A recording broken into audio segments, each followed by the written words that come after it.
अस्सलाम वालेकुम दोस्तों इमरान खान साहब की कही हर बात सच साबित हो रही है। इमरान खान साहब ने कहा था कि अगर ये चोर कुछ अर्सा और मुसल्लत रहे तो हमारा मुल्क डिफ़ॉल्ट कर जाएगा।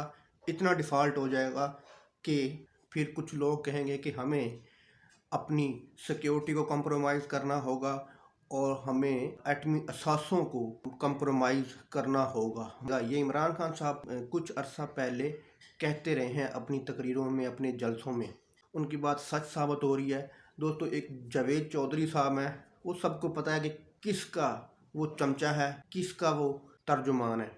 दोस्तों, अब उस बंदे ने ये कहना शुरू कर दिया है कि मुल्क में डॉलर नहीं है, मुल्क डिफ़ॉल्ट कर गया, तनख्वाहें देने के पैसे नहीं हैं, बंदरगाह पर चीज़ें खड़ी हैं लेकिन ख़रीदने के लिए पैसे नहीं हैं, कंटेनर खड़े हुए हैं। तो जनाब अब जावेद चौधरी ने ये कहा है, मुल्क की ये हालत हो गई है कि हमें मुल्क की फ़ौज की तादाद को कम करना होगा, हमें अपने एटमी असासों को बेचना होगा जिसके इवज़ हमें डॉलर मिलेंगे।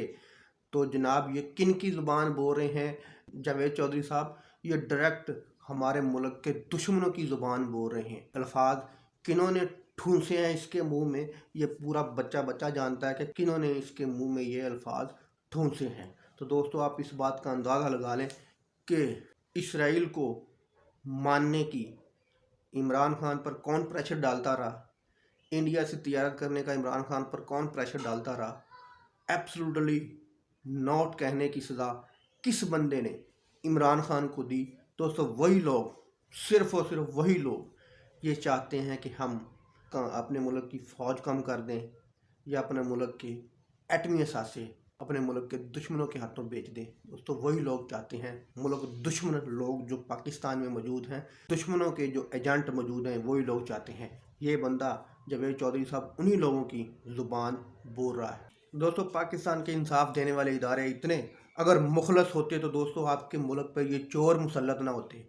दोस्तों, अगर इंसाफ के इदारे इतने मुखलस होते तो बंद कमरों में बैठने वालों के साथ मिलकर खुश गप्पियाँ ना मारते, उनके साथ बैठकर अय्याशियाँ ना करते।